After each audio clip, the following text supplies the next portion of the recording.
Listeners, আজকের যে প্রথম ঘটনাটি বলবো সেই ঘটনাটি একটি ট্রাক ড্রাইভারকে কেন্দ্র করে। তো আর দেরি না করে মূল ঘটনায় চলে যাচ্ছি। আমার নাম মাহবুব। আমি এখন গাজীপুরেই থাকি। প্রায় 8 বছর ধরে ট্রাক চালাই। ঘটনাটা 2022 সালের ডিসেম্বরের। সেদিন রাত 11টার দিকে আমাকে জরুরি কনসাইনমেন্ট নিয়ে যেতে হয় ময়মনসিংহের দিকে। রাস্তা তখন প্রায় ফাঁকা। শীতের কুয়াশা নামতে শুরু করেছে। গাজীপুরের চৌরাস্তা পার হয়ে যখন হাইওয়েতে উঠলাম তখন ঘড়িতে 12টা 20। হঠাৎ রেডিও নিজে নিজে চালু হয়ে গেল। আমি তো রেডিও অন করিনি। ভেতর থেকে ভাঙা একটা কণ্ঠ, সামনে থামো না, সামনে কখনো থামিও না। আমি দ্রুত রেডিও বন্ধ করলাম। রাত 1:15। হঠাৎ এমন ঘন কুয়াশা নামলো যে হেডলাইটের রাস্তাও দেখা যাচ্ছিল না। হঠাৎ সামনে একটা সিগন্যাল দেখা গেল, লাল বাতি জ্বলছে। আমি অবাক, এই রাস্তায় তো কোনো সিগন্যাল নেই, তবুও ট্রাক থামালাম। ঠিক তখনই দরজায় একটা বিকট শব্দ হয়। একজন মানুষ দাঁড়িয়ে, মাথা নিচু করে, তার গোটা শরীর এক অদ্ভুত কালো কাপড়ে ঢাকা। আমি কাজ নামালাম না, শুধু বললাম, কি চান? লোকটা ধীরে ধীরে মাথা তুলল। তার কোনো চোখ নেই, শুধু ফাঁকা কালো গর্ত। আমি ভয় পেয়ে হর্ন চাপলাম, কিন্তু হর্ন বন্ধ হচ্ছে না। ট্রাক নিজে নিজেই কাঁপছে। লোকটা হঠাৎ ট্রাকের সামনে এসে দাঁড়ায়, আর তখনই আমি বুঝলাম সামনে কোনো সিগন্যাল নেই, পুরো জায়গাটাই ফাঁকা। লোকটা উধাও। রাত 2:10। পেছনের কন্টেইনার থেকে শব্দ আসছে, ধপ ধপ করে। আমি তো কোনো মানুষ তুলিনি, কিন্তু আয়নায় দেখলাম কন্টেইনারের দরজার ভিতর থেকে আঘাত করা হচ্ছে। আমি ট্রাক থামালাম না। হঠাৎ পেছনের কাছে হাতের ছাপ দেখতে পাই, রক্তে ভেজা, আর তাতে লেখা, তুমি থামোনি কেন? রাত 3টা। হঠাৎ ইঞ্জিন বন্ধ, চারপাশ অন্ধকার। শুধু রাস্তার পাশে একটা বিশাল কালো গাছ। গাছের নিচে দাঁড়িয়ে আছে অনেকগুলো অবয়ব, সবাই সাদা কাপড়ে ঢাকা, কেউ বা কালো কাপড়ে। আর দরজা খুলতেই পারছিলাম না। হঠাৎ কেবিনের ভেতর ঠান্ডা বাতাস। প্যাসেঞ্জার সিটে বসে আছে সেই চোখবিহীন লোকটা। সে ধীরে ধীরে বলল, তুমি যদি থামতে আমরা বাঁচতাম।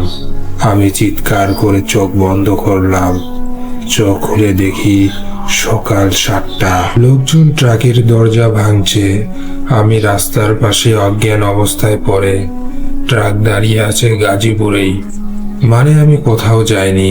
কিন্তু পেছনের কন্টেইনারের ভেতরে চারদিকে আঁচড়ের দাগ, আর ভেতরের লোহার দেওয়ালে রক্ত দিয়ে লেখা, পরের বার থামবে। এখানে শেষ হলেই ঘটনাটা ভালো হতো, কিন্তু ঘটনার 3 মাস পর আমি ওই রাস্তায় আর কখনো যাব না বলেও গিয়েছিলাম। কিন্তু ট্রাক ড্রাইভারদের জীবন নিজের হাতে থাকে না, তাই গিয়েছিলাম। কোম্পানি বলল জরুরি মালামাল রাতেই পৌঁছাতে হবে। ঘড়িতে রাত 11:45। গাজীপুর চৌরাস্তা পেরিয়ে হাইওয়েতে উঠতেই বুকটা ধকপক করতে শুরু করলো। রেডিও বন্ধ, মোবাইল সাইলেন্টে। আমি নিজেকে বললাম এটা ভ্রম ছিল। রাত 12:17। হঠাৎ রেডিও নিজে নিজেই চালু হতে লাগলো। এইবার শব্দ পরিষ্কার, তুমি ফিরে এসেছো। আমি রেডিও তার খুলে ফেললাম, কিন্তু কণ্ঠটা থামলই না।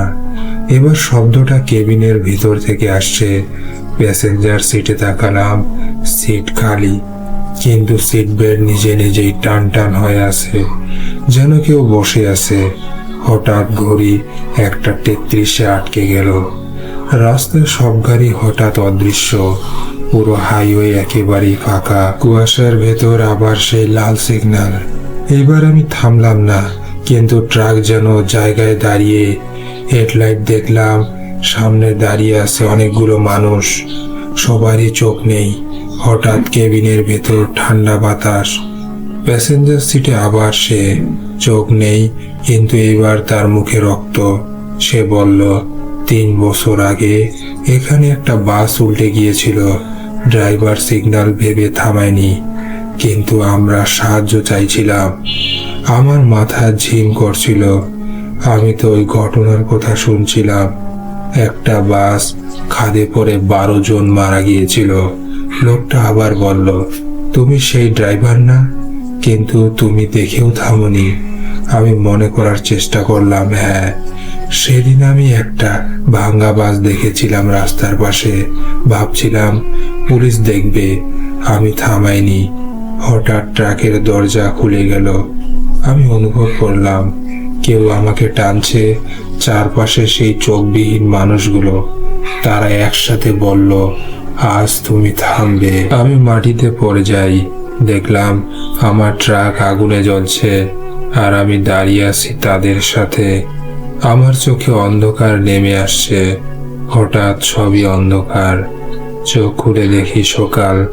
আমি রাস্তার পাশে পড়ে আছি। ট্রাকও অক্ষত, কিন্তু আমার 2 চোখে তখন তীব্র জ্বালা।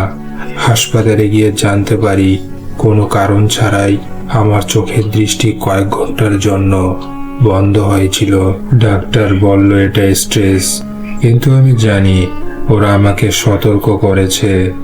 এখনো যখন রাত 1:33 বাজে, আমি কানে শুনি থামো, আর দূরে লাল সিগন্যাল জ্বলে ওঠে যেখানে কোনো সিগন্যাল নেই। এই ছিল ঘটনা। এবার আমরা পরের ঘটনায় চলে যাচ্ছি। স্থান উত্তরবঙ্গের এক নির্জন গ্রাম। রেল লাইনটি সংযুক্ত ছিল বাংলাদেশ রেলওয়ের একটি পুরনো শাখার লাইনের সাথে। গ্রামের পাশে একটা ছোট স্টেশন ছিল।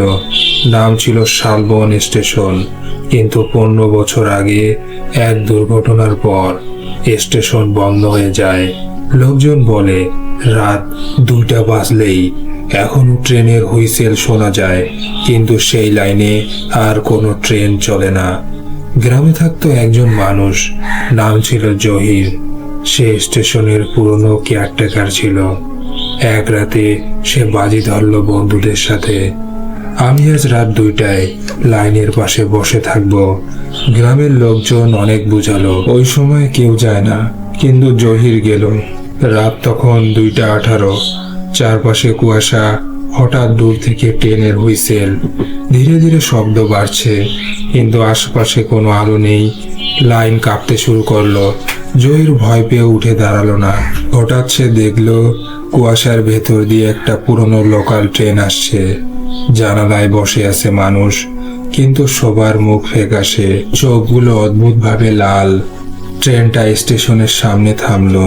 দরজা খুলে গেল নিচ থেকেই। ভেতর থেকে একজন নেমে এলো। তার শরীর ভেজা, মুখে কাটা দাগ। সে জহিরকে বলল, আমাদের নামাও। জহির পেছনে তাকালো, কেউ নেই। আবার সামনে তাকাতেই লোকটা একদম কাছে। তার চোখ নেই, কিন্তু গর্ত লাল। হঠাৎ জহিরের মাথায় পুরনো স্মৃতি ভেসে উঠল।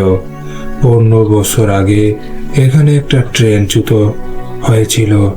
অনেক যাত্রী মারা গিয়েছিল সেখানে।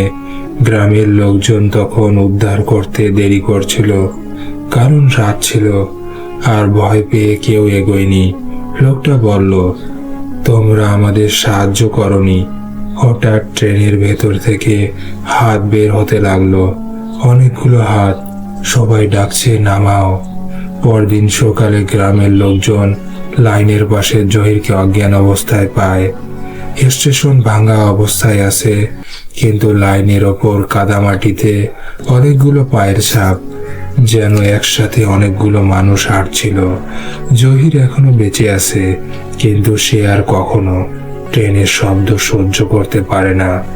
রাত 2:20 বাজলেই সে কানে হাত দিয়ে বসে পড়ে, কারণ সে এখনো শুনতে পায় সেই হুইসেল। আর দূর থেকে কেউ বলে, এইবার নামবে তো। এই ছিল ঘটনা। প্রিয় লিসেনার্স, এবার আমরা পরের ঘটনায় চলে যাচ্ছি। জায়গাটা সিলেটের একটা গ্রাম। সময়টা ছিল শীতকাল। রাত 12টার পর। প্রবাস থেকে ফেরা। তার নাম আরমান। সে 5 বছর ছিল সৌদি আরবে। কাজ করত রিয়াদ শহরে। অনেক কষ্ট করে টাকা জমিয়ে অবশেষে দেশে ফিরল। নামলো ঢাকায়।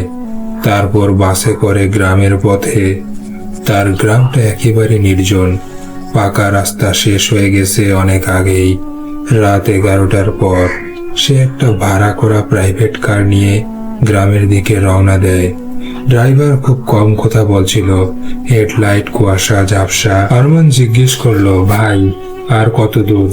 ড্রাইভার আয়নায় তাকিয়ে শুধু বলল, আপনি তো আগে এসেছেন। আরমান অবাক, সে তো 5 বছর পর ফিরছে। ড্রাইভার কিভাবে জানে? ঘড়িতে তখন 12টা। হঠাৎ করেই মোবাইলের নেটওয়ার্ক চলে গেল। রাস্তা অদ্ভুত নীরব। হঠাৎ গাড়ি থেমে গেল একটা পুরনো বটগাছের জায়গায়। ইঞ্জিন বন্ধ। ড্রাইভার বলল, নামেন। আরমান বলল, কেন? ড্রাইভার ধীরে ঘুরে তাকালো। তার চোখ নেই, শুধু কালো গর্ত। হঠাৎ চারপাশের কুয়াশা ঘন হয়ে গেল। গাছের নিচে অনেকগুলো অবয়ব, সবাই ভেজা কাপড় পরে। একজন সামনে এগিয়ে এলো, তার মুখ আরমানের মতোই। সে শুধু বলল, তুমি তো ফিরেছিলে না? আরমানের মাথায় হঠাৎ ছবি ভেসে উঠল। 5 বছর আগে দেশে আসার পথে সে একবার রাতের বেলায় এক দুর্ঘটনা দেখেছিল। একটা গাড়ি খাদে পড়ে যায়, কিন্তু সে থামায়নি। ভেবেছিল পুলিশ দেখবে ব্যাপারটা। সেই গাড়িতে ছিল কয়েকজন প্রবাসী। হঠাৎ গাড়ির ভেতরে আয়নায় সে দেখল ড্রাইভারের জায়গায় সে নিজেই বসে, আর পেছনের সিটে বসে আছে একজন লোক।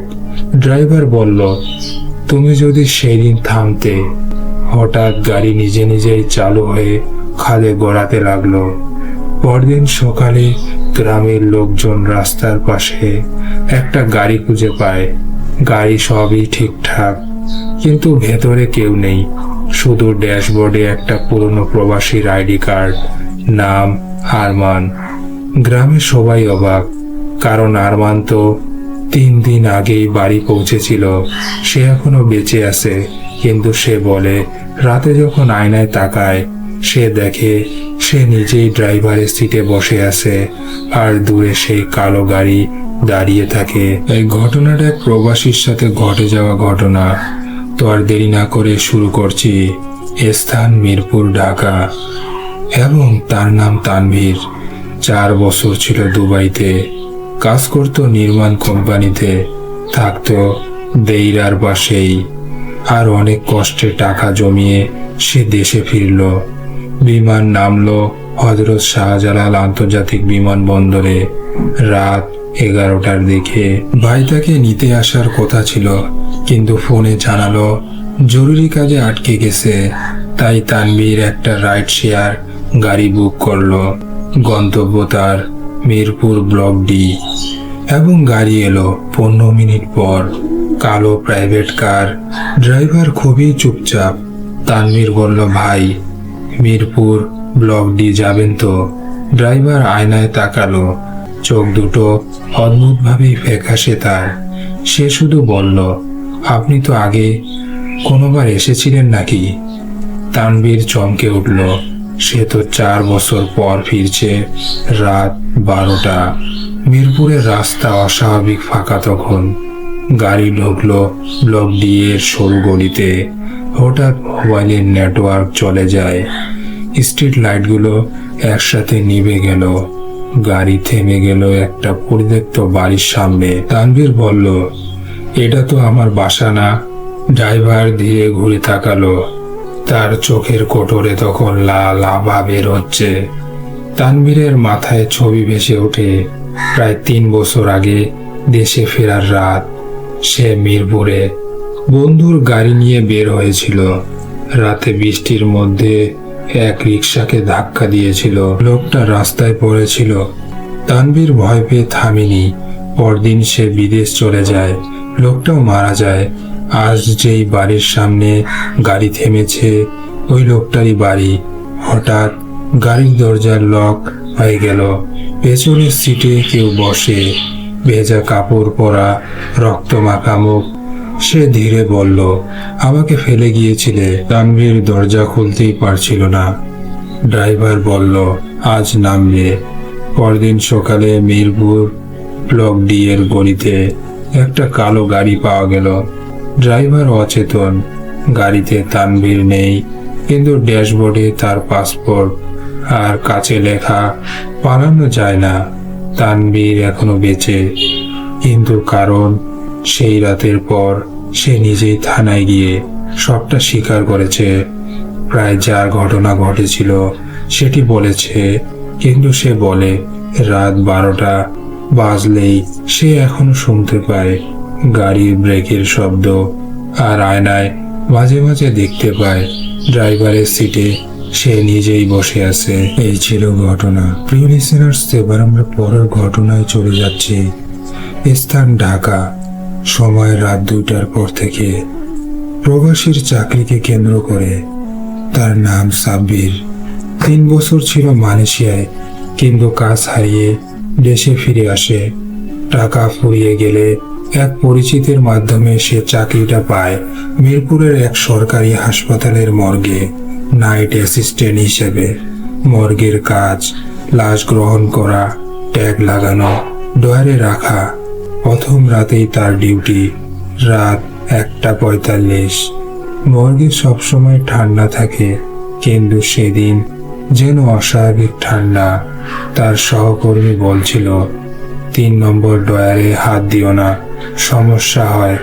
সাব্বির তখন হাসে, সে এসবে বিশ্বাস করে না। রাত 2টা, একটা লাশ এলো, অজ্ঞাত পরিচয়, রোড অ্যাক্সিডেন্ট কেস। মুখ চেনাই যাচ্ছে না। ট্যাগে লেখা মিরপুর, ব্লক সি।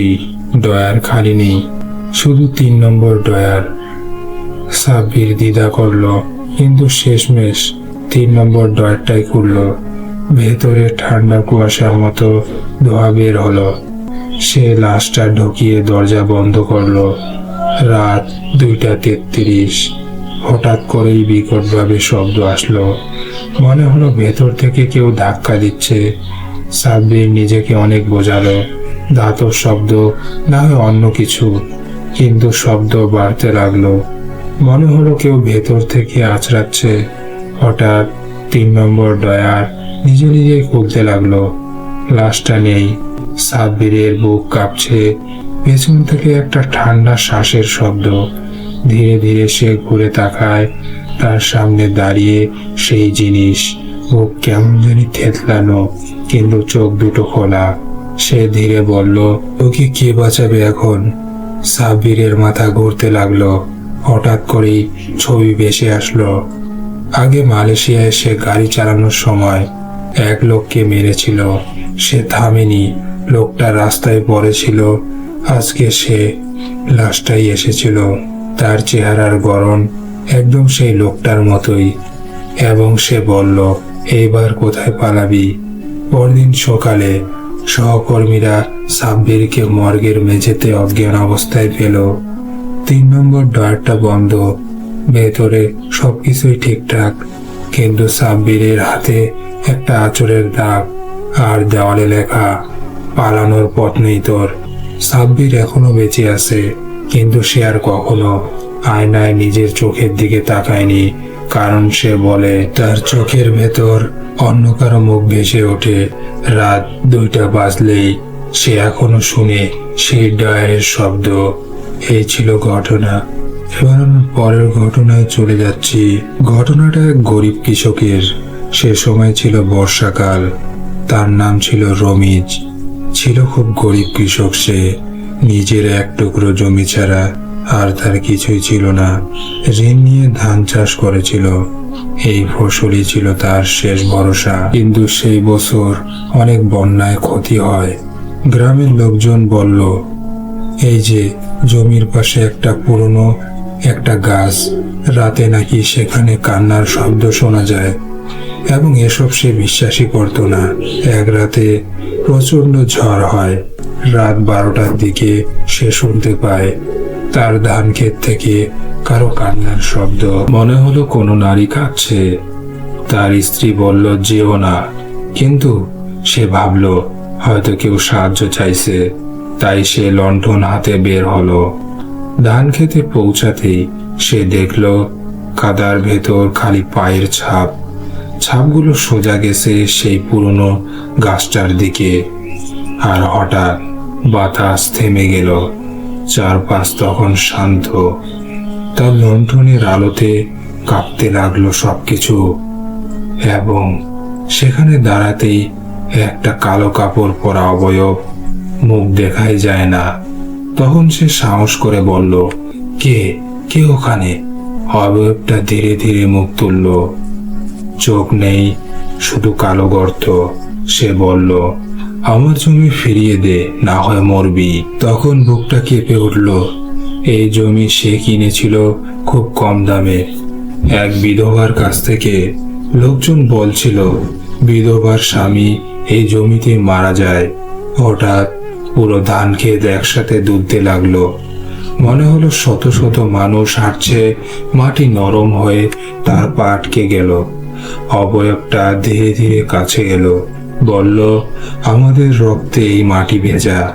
হঠাৎ সে দেখলো ধানের শীষগুলো লাল হয়ে গেছে, যেন রক্তে ভেজা। পরদিন সকালে গ্রামের লোকজন সেখানে অজ্ঞান অবস্থায় পেল, যেখানে সেই গাছটি ছিল।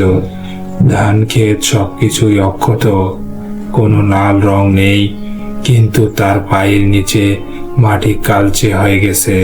এখনো আমি বেঁচে রয়েছি, কিন্তু সেই জমিতে আর চাষ করি না। আরো রাত হলেই এখনো শুনতে পাই ধান ক্ষেতের ভেতর থেকে কান্না। আর কেউ ফিসফিস করে বলে, আমার মাটি ফেরত দে, না হয় তুই বাঁচবি না। এই ছিল ঘটনা। এবার আমরা পরের ঘটনায় চলে যাচ্ছি। ছেলেটার নাম রাজু। গাজীপুরের একটা গ্রাম থেকে ইতালিতে গিয়েছিল। জায়গাটা রোমের বাইরে একটা ইন্ডাস্ট্রিয়াল এলাকা। বাংলাদেশ থেকে যেতে তার পরিবারের জমি বিক্রি করেছিল। দালাল, ভিসা, লুকিয়ে সীমান্ত পার হওয়া, সব মিলিয়ে তার জীবন ছিল যুদ্ধের মতো। ইতালিতে গিয়ে সে একটা পুরনো ওয়্যার হাউসে কাজ পায়। দিনে কাজ, রাতে অতিরিক্ত শিফট, কারণ ঋণ শোধ করতে হবে তাকে। একদিন রাত 2টায় শিফটে সে একা ছিল। ওয়্যার হাউসটা ছিল শহরের বাইরে, অদ্ভুত নীরব জায়গা। দূরে পুরনো কারখানা, চারপাশে লম্বা লম্বা ছায়া। হঠাৎ সে শুনল লোহার দরজায় ধীরে ধীরে কেঁচে ওঠার শব্দ, কিন্তু সব দরজা তো ভেতর থেকে লক করা। সে টর্চ নিয়ে এগিয়ে গেল, দেখল একটা দরজা অল্প খোলা, ভেতরে অন্ধকার। সে ঢুকতেই ঠান্ডা বাতাস বইতে শুরু করে। তারপর বিকট ভাবে আওয়াজ। মনে হচ্ছিল কেউ খালি পায়ে সিমেন্টের মেঝেতে হাঁটছে। তখনই সে চিৎকার করে বলল, হ্যালো, কেউ আছেন? কোনো উত্তর নেই। হঠাৎ দেওয়ালে একটা লম্বা ছায়া দেখা গেল, কিন্তু সামনে কেউ দাঁড়িয়ে নেই। ছায়াটা যেন নড়ছে, ধীরে ধীরে বড় হচ্ছে। তারপর সেই ছায়া মাথা ঘুরিয়ে তার দিকে তাকালো। তখন তার বুকটা কেঁপে উঠল। সবচেয়ে ভয়ঙ্কর মুহূর্তটা তখনই এলো। সে স্পষ্ট শুনল, দেশে ফিরে যা। কিন্তু এখানে তো কেউ বাংলা জানে না। তার শরীর তখন ঠান্ডা হয়ে যায়। পরদিন সে জানতে পারে ওই ওয়্যার হাউসে কয়েক বছর আগে এক বাংলাদেশি প্রবাসী আত্মহত্যা করেছিল ঋণের চাপে। সে নাকি শেষ রাতে বারবার বলছিল, আমি দেশে ফিরতে চাই। তখনই ঠিক করলো চাকরি ছেড়ে দিব। কিন্তু শেষ রাতে আবার সেই ছায়া। এবার ছায়াটা তার সামনে দাঁড়ালো।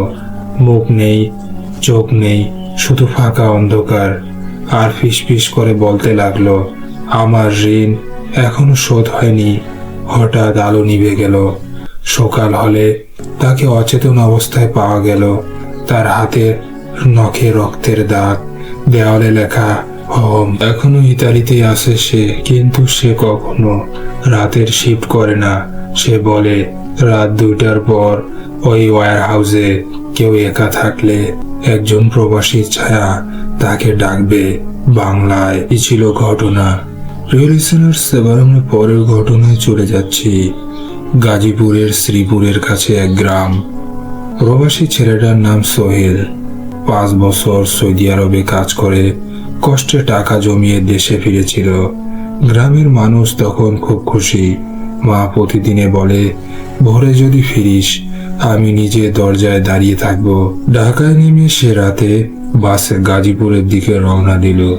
রাত প্রায় 3টা। কুয়াশা পড়েছে। বাস হঠাৎ মাঝপথে নষ্ট হয়ে যায়। ড্রাইভার বলল, ভাই, সামনের রাস্তা দিয়ে হেঁটে গেলে গ্রাম কাছেই। সোহেল তাই ব্যাগ কাঁধে নিয়ে হাঁটা শুরু করে। রাস্তার এক পাশে ছোট জঙ্গল, অন্য পাশে ফাঁকা মাঠ।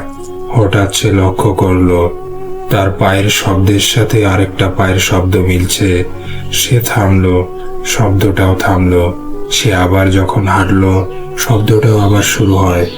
দূরে কুয়াশার মধ্যে একটা অবয়ব দেখতে পায়, সাদা কিন্তু অন্য কিছু, মাথা নিচু।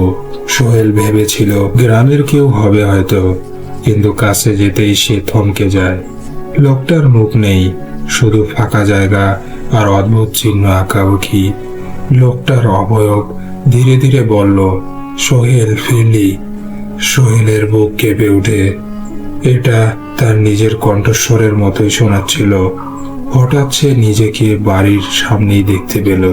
ভোরের আলো ফুটছে, কিন্তু বাড়ির সামনে অনেক মানুষ জড়ো, কান্নার শব্দ।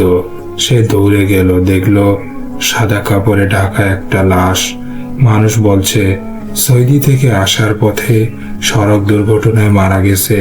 সোহেল সামনে গিয়ে কাপড় সরালো, দেখলো তারই মুখ। বাসটা যেই সময় নষ্ট হয়েছিল আসলে সেটা দুর্ঘটনা ছিল, কিন্তু সোহেলের আত্মা বুঝতেই পারেনি। সে ভেবেছিল সে হাঁটছে, কিন্তু সে আসলে ফিরে এসেছিল শেষবারের মতো। ভোরের পর কুয়াশা কেটে গেল। মানুষ বলে গাজীপুরের ওই রাস্তায় মাঝে মাঝে ভোরে একজন ব্যাগ কাঁধে নিয়ে হাঁটে, আর কেউ কাছে গেলে সে মিলিয়ে যায়। এই ছিল ঘটনা, কিন্তু আসলে ঘটনাটা সত্য কিনা জানি না। তবে প্রিয় লিসেনার্স, ঘটনাটা অনেক দুঃখের। একজন প্রবাসী যে কত কষ্ট করে টাকা পাঠায় দেশে, তা হয়তো আপনারা জানেন। আর এসবের কারণেই আমাদের দেশ চলছে। এবার আমরা পরের ঘটনায় চলে যাচ্ছি। গাজীপুরের একটা প্রত্যন্ত গ্রাম। গ্রামে ধনী মানুষ হাজী করিম উদ্দিন হঠাৎ করে মারা যায়। বয়স প্রায় 70 হবে, কিন্তু মৃত্যুর আগের কয়েকদিন তিনি বারবার বলছিলেন, আমার কফিন বন্ধ কইরো না, আমি ভেতর থেকেই ডাকবো। সবাই ভেবেছিল মৃত্যু ভয় তাই এরকম করছে। জানাজার আগে কাঠের সুন্দর কফিন আনা হলো। রাত হয়ে যাওয়ায় তাকে কবর দেওয়া হয় সকাল পর্যন্ত, এবং কফিন রাখা হলো বাড়ির বড় ঘরে। 4 জন যুবক পাহারা দিচ্ছিল। রাত তখন 2টা বাজে। হঠাৎ কফিনের ভেতর থেকে বিকটভাবে শব্দ আসছে, যেন কেউ ধাক্কা দিচ্ছে। কফিনের ভেতরের শব্দটা শুনে সবাই স্থির হয়ে যায়। তখন একজন বলল, ইঁদুর হবে হয়তো, কিন্তু আবার ধীরে স্পষ্ট এবং কাঠে একটা ঘষা বা আঘাতের শব্দ। হঠাৎ ভেতর থেকে চাপা কণ্ঠে দরজা খোলো। একজন যুবক চিৎকার করে বাইরে দৌড় দিল। বাকি 3 জন সাহস করে কফিনের কাছে গেল। শব্দটা তখন থেমে গেছে। অনেক সাহস নিয়ে তারা কফিনের ঢাকনা একটু তুলল। ভেতরে হাজী করিমের লাশ, কিন্তু চোখ বন্ধ, কিন্তু তার ঠোঁটের কোণে একটা তাজা রক্ত, আর নখের নিচে কাঠের গুঁড়া। সকাল হলো। ভোরে ইমাম সাহেব এসে ঘটনা শোনা হলো তার, এবং তিনি বললেন হয়তো মৃত্যুর আগে নড়ছিল। কিন্তু একজন যুবক বলল, হুজুর, আমি নিজের কানে শুনেছি যে কফিন বন্ধ করে কবরস্থানে নেওয়া হলো। মাটি দেওয়ার সময় ভেতর থেকে হালকা ধাক্কা অনুভব করলো 2 জন লোক। তারা থেমে গেল, কিন্তু গ্রাম প্রধান বলল, ভয় পেও না, মাটি চাপা পড়ল। সেই রাতেই কবরস্থানের পাশ দিয়ে এক বৃদ্ধ যাচ্ছিলেন। তিনি শুনলেন মাটির নিচ থেকে চাপা শব্দ, আমি বেঁচে আছি। বৃদ্ধ অজ্ঞান হয়ে পড়লেন, এবং পরদিন গ্রামবাসী কবর খুঁড়ল। কফিনের ভেতর লাশ উল্টো হয়ে আছে, মুখে ভয়ঙ্কর আতঙ্কের ছাপ, আর ভেতরে কাঠের অসংখ্য আঁচড়। কিন্তু সবচেয়ে ভয়ঙ্কর, কফিনের ঢাকনার ভেতরে লেখা, তোরা বিশ্বাস করলি না। হয়তো সে বেঁচে ছিল, কিন্তু গ্রামবাসীরা বুঝতে পারেনি, আর এইভাবেই তার মৃত্যু হলো। এই ছিল ঘটনা। মানুষের একটু ভুলের কারণে অসংখ্য মানুষ এভাবে মারা যাচ্ছে। তাই চেক না করে তাকে মাটি দিবেন না। এবার আমরা পরের ঘটনায় চলে যাচ্ছি। শালবনের পাশে একটা ছোট গ্রাম। ভোরের কুয়াশা তখনও বাঁশঝাড়ে ঝুলে আছে। আজানের সুর ভেসে আসছে দূর মসজিদ থেকে। এখনো মানুষ সহজ জীবন বিশ্বাস করে এবং কষ্ট, দোয়া আর সূর্য ডোবার নীরবতা। রমিজ মিয়া 6 বছর প্রবাসে ছিল। মালয়েশিয়ায় নির্মাণ শ্রমিক হিসেবে কাজ করত। রোদে পুড়ে আর ভাঙ্গা খাটুনি খেটে টাকা জমাতো মায়ের জন্য পাকা ঘর বানাবে বলে। একদিন দুপুরে গ্রামের সরু রাস্তায় একটি অ্যাম্বুলেন্স ঢুকলো। 2 জন লোক নামে তারা একটি শক্ত করে সিল করা কাঠের কফিন নামিয়ে দিল। উপরে লেখা সেই রমিজ মিয়া, গাজীপুর। একটি কাগজ আটকানো ছিল, দয়া করে কফিন কেউ খুলবেন না, দেহের অবস্থা স্থিতিশীল নয়। গ্রামের সবাই ফিসফিস করছিল, মুখ দেখতেও দিবে না, এত তাড়াতাড়ি দাফন কেন? মাগরিবের আগেই দাফন শেষ হলো। সেই ছিল প্রথম ভুল। রাত 2:47 এবং ছোট বোন আয়েশা ঘুম ভেঙে উঠল। এর পরের পার্টটি পরে আনবো, কারণ রোজা অবস্থায় এত বড় ঘটনা বলা সম্ভব নয়। অবশ্যই আপনারা আমার চ্যানেলটি সাবস্ক্রাইব করে বেল নোটিফিকেশন অন করে পাশে থাকবেন। অবশ্যই ঘটনাটি আমি বলার চেষ্টা করব।